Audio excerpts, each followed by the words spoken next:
In alhamdulillah, wa salat wa salam ala wa rasulullah. Today we're going to complete the chapter of Kitab el Jihad, the book of Jihad, while Sierra, which refers to the battles. Today we're going to answer the question that many of you have asked about the role of women. The role of women when it comes to the battlefield and war. Does Islam allow women to participate? What role do women play when it comes to fighting in a war? We're going to answer those questions today. But first of all, again, to show how our Prophet Sallallahu Alaihi Wasallam participated in most every battle he fought, we have this hadith here. Anas said that 80 people from the inhabitants of Mecca, those were the Quraysh, they swooped down upon the Prophet from the mountain of Tanim. And this is a picture of the mountain of Tanim here. They were armed and they wanted to attack the Prophet. And he and his companions were not aware that they were there. But the Prophet Sallallahu Alaihi Wasallam was made aware of their presence and he captured them, all 80 of them. But he did not execute them. Instead, he spared them their lives. And that's when Allah sent down the verse of the Quran saying, in the interpretation, the meaning, it is he who restrains your hands from them and their hands from you in the valley of Mecca after he had given you a victory over them. And that picture there is that's the mountain of Tanim in that picture there. I try to show you guys, give you a taste of the history by showing it to you in some of my PowerPoints. Okay, I put this hadith here so you can see not only did the Prophet participate in his battles, but he was a man of compassion. And this is one of the things that he emphasized to his companions when it came to warfare. Remember, he said, show compassion towards your enemies. Do not allow anger to fuel you. Do not want to fight. Instead, try to make peace. And when you have to fight, show compassion. Now, these men, they were targeting to kill the Prophet. He caught them. He didn't behead them. He didn't execute them like you see Muslim groups doing today. No, he spared all their lives. He set them free. He ransomed them and set them free. Again, we need to get back to the basics of Islam. We need to learn from the example of our Prophet Muhammad and start practicing true Islam, because we don't see true Islam going on today. Not that much of it. We see a lot of terrorism, but terrorism is not Islam. The Prophet did not execute his prisoners. He did not behead them. He spared them.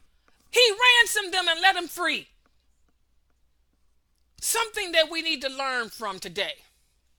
Okay? And now that brings us to the question that many people ask. What about the women? Does Islam allow women to fight with the men? Well, yes. To answer the question simply, yes. Women, a lot of people think that Islam is a way of life that oppresses women, and this is not true.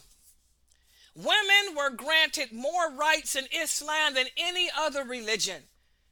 We are women of dignity and respect. We have a lot of rights. And one of the rights we have is to fight side by side with the men in a battle. For example, Sulaim. For those of you who don't know who Sulaim is, you need to read about Sulaim. She was one of the female warriors of the Prophet's time.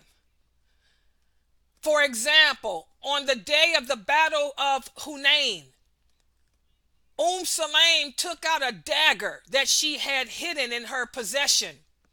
Abu Talha saw it. He said, "O Prophet of Allah, look at Sulaim. She's holding a dagger." So the Prophet asked her, he said, "What is that dagger for?" She said, "I took it so I can tear open the belly of any of these kafir who come near me." The Prophet laughed. She said, "Oh Prophet, you laughing?" She said, "But look at these people. You're declaring these people to be free on the day of the conquest of Mecca."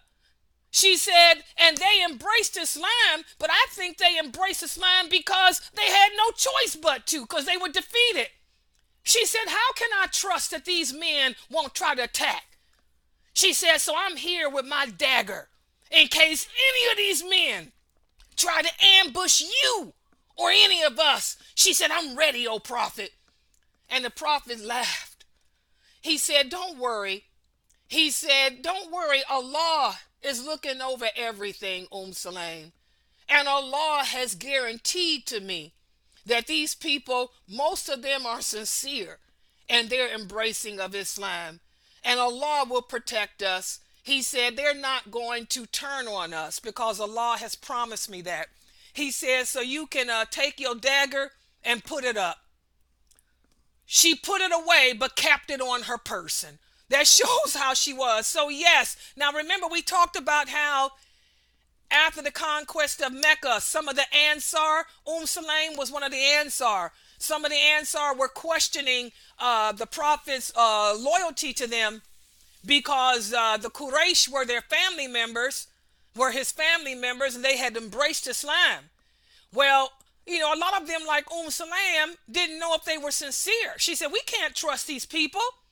These people made life difficult for us. We've been fighting them for all these years. Now, all of a sudden, they're going to throw down their arms and declare that they're Muslims." She said, "I don't trust them. I ain't related to none of them."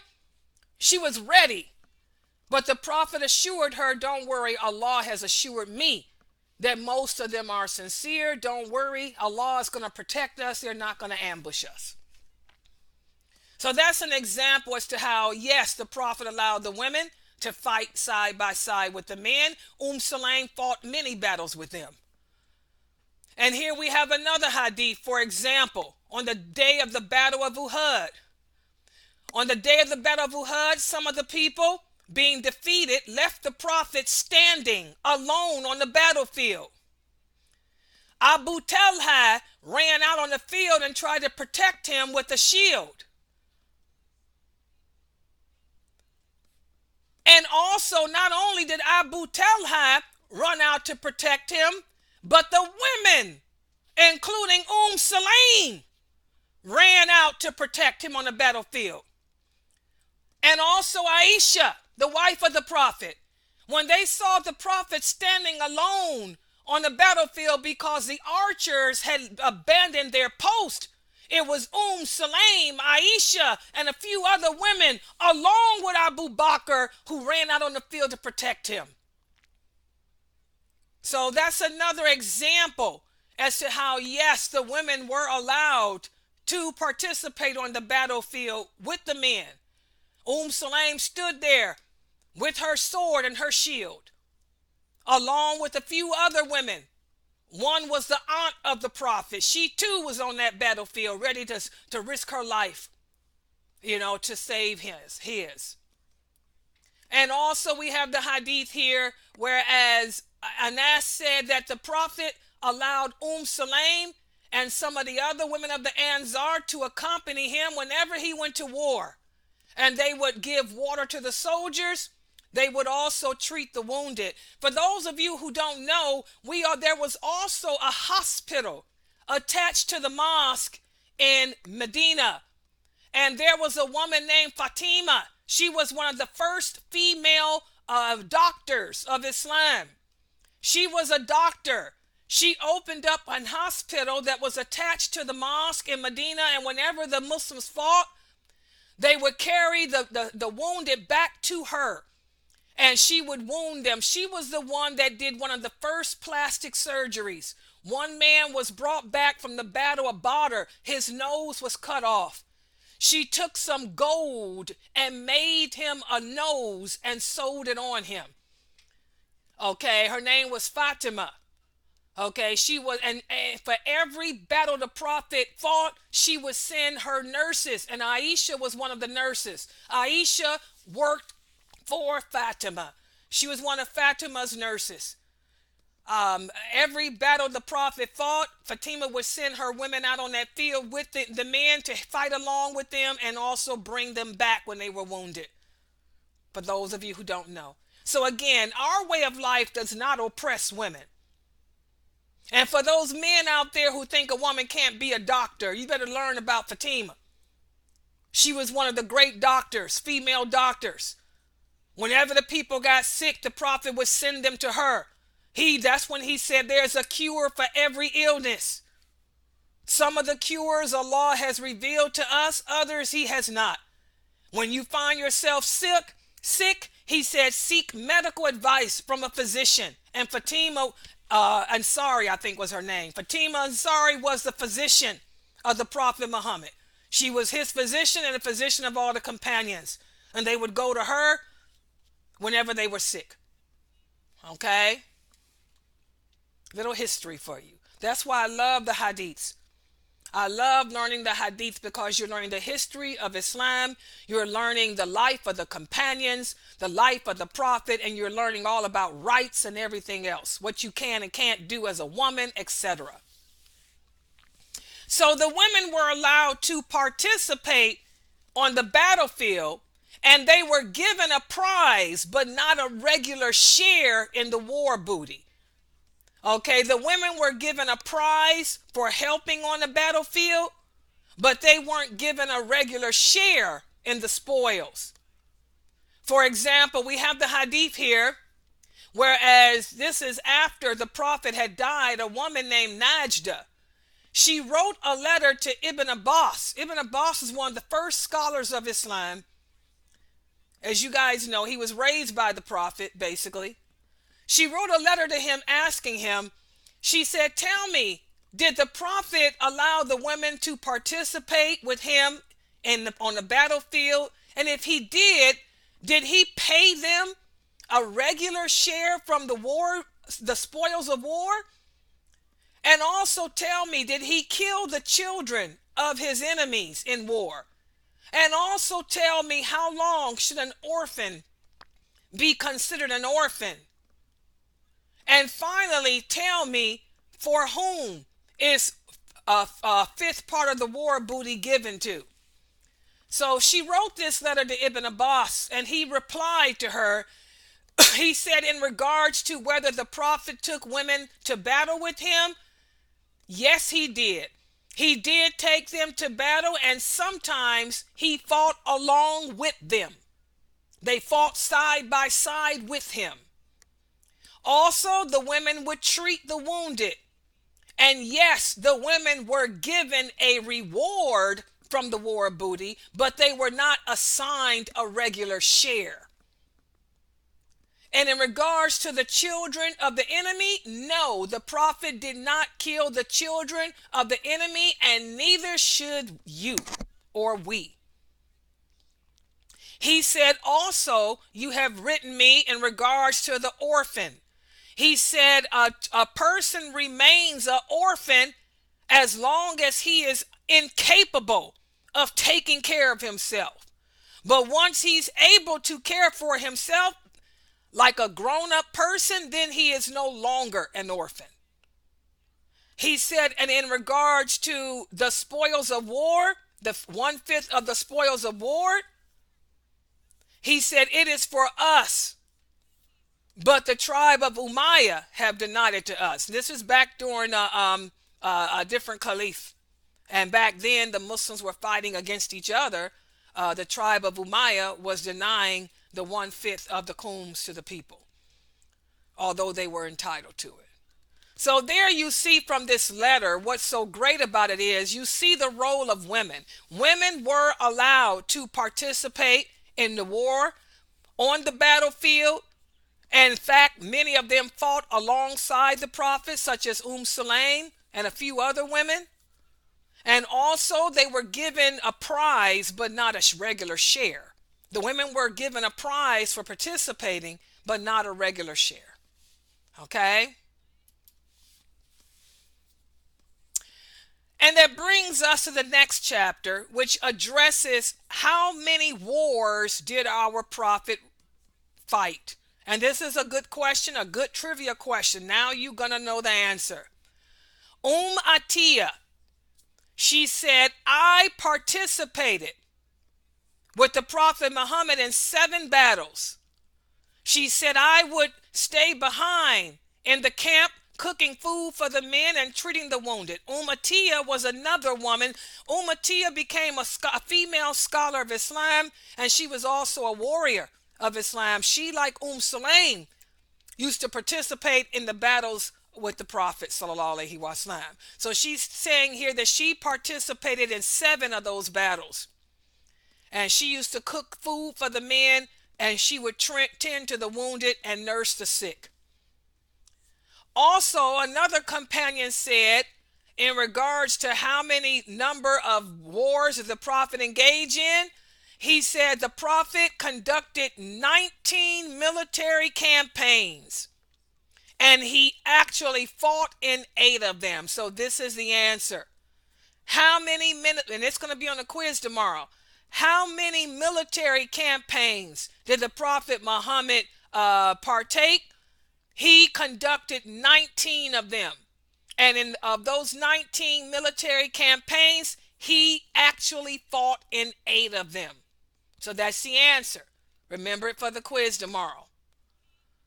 Also, Salama said, I joined 7 military expeditions led by the Prophet, and 9 expeditions which he sent out under the leadership of Abu Bakr. And he sent one out under the leadership of Usama. Okay? Again, how many battles did the Prophet sallallahu alaihi wasallam conduct in his lifetime? 19. How many hajjs, how many pilgrimages did the Prophet make? Only 1. And that's another trivia question. How many hajjs did our Prophet Muhammad partake? He only completed 1 pilgrimage. 1 hajj. Okay? So that's the answer. The Prophet, conducted 19 battles. He only fought in 8 of them, and he only completed 1 hajj. Good trivia questions there. And as you can see, Atiyah was another one of the females who participated in the battles. So women were allowed. And finally, the last chapter here addresses how Islam looks down upon seeking help from a pagan during a military campaign. We have this hadith here, whereas the Prophet sallallahu alaihi wasallam set out for the Battle of Badr. When he reached a town, a man who was very well known for his courage came to him and said, I want to join you so I can partake a share of the spoils. The Prophet asked the man, do you believe in Allah? And do you believe that I am his messenger? He said no. The Prophet said, then go back. I will not seek help from a pagan. And then the man came back, and the Prophet asked him again. The man asked the Prophet again, I want to join you. The Prophet asked him, but do you believe in Allah? The man said yes. He said, do you believe that I'm his messenger? The man said yes. The Prophet said, okay, now you can come with us. And again, this man was a pagan. This man was an idol worshiper. And the Prophet did not feel comfortable having an idol worshiper join his battle. Now, as everybody know or may not know, in every war that the Prophet fought, he had Jews who assisted him. There's a difference between a pagan and an unbeliever. Okay, a pagan is an unbeliever and worships idols. The Jews and Christians are unbelievers, but they don't worship idols. They claim to acknowledge the existence of Allah. So there's a difference. The prophet allowed the Jews to participate with him in his battles. Every battle that the prophet fought, Jews participated in and helped him in. But he was very, very, very shaky on letting a pagan participate. Okay? So this concludes the book of jihad. I want you guys to understand jihad is an Arabic term that refers to struggle. As Muslims, we engage in personal struggles every day. Every day that you wake up, you're going to be struggling against your desires, struggling against your soul to try to keep your soul in sync with Allah's commands. It's a struggle to get up out of that bed and go to work every day with a bunch of non-Muslims. It's a struggle to be exposed to so many so many sins and so much corruption, and yet you remain firm. It's a struggle to deal with your sicknesses every day. It's a struggle to deal with your family members every day. But we do it because we believe in Allah and we want the ultimate reward of paradise. So struggle can be personal, and it is personal every day. And also as Muslims, we struggle collectively too. Not only is it a struggle for you to remain true, but also it's a struggle trying to convince your companions to remain true. Our prophet, you see, he spent every day of his life convincing the other companions to remain true to the path. I do it every day when I come on this internet and deliver these lectures to you. It's a struggle trying to convince you that marijuana is haram. I don't care what fatwa you read on the internet. Whatever Allah made haram remains haram and is no cure for anything. It's a struggle to convince you of that. So sometimes we have to struggle not only personally with ourselves, but also we struggle collectively too, to try to advise one another to remain firm. And then another type of struggle that sometimes we have to engage in is when it comes to Sierra or war, because perhaps we're persecuted for our beliefs. You're not allowed to practice your religion openly. You're persecuted for being what you are. In that case, you have to migrate. Migrate to a country where you can practice your religion openly and freely. But in the event that this was not possible, then we'd have to all struggle together, to try to establish our belief system here on this earth. And that will happen, guys, when the Mahdi comes. Just so you know, when the Mahdi comes, the entire world will be engaged in this jihad struggle to establish our way of life here.